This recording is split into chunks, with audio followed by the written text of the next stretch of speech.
मेहंदी रचाना है रचा लो, आंसू ना बहाएंगे। तुझे शादी रचाना है रचा लो, आंसू ना बहाएंगे। मार के डोली में तुझको गोली खुद ही मर जाएंगे। मार के डोली में तुझको गोली खुद ही मर जाएंगे। तुझे मेहंदी रचाना है रचा लो, आंसू ना बहाएंगे। तुझे मेहंदी रचाना है रचा लो, आंसू ना बहाएंगे।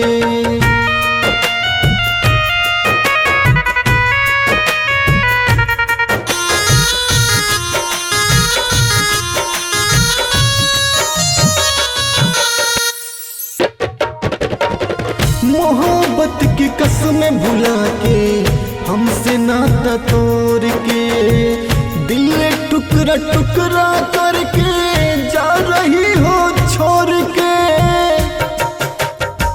मोहब्बत की कसमें भुला के, हमसे नाता तोड़ के, दिल टुकड़ा टुकड़ा करके जा रही हो छोड़ के। दिल जल रहा है किसको बताएंगे। दिल जल रहा है मेरा किसको बताएंगे। तुझे मेहंदी रचाना है रचा लो, आंसू ना बहाएंगे।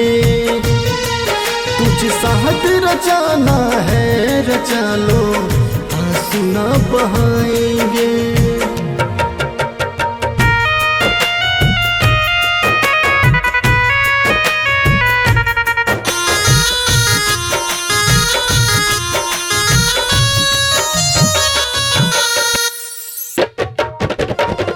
हुआ क्या कसूर हमसे दिल को झकझोर के, पाठक आलोक के बीच राहिया में छोड़ के।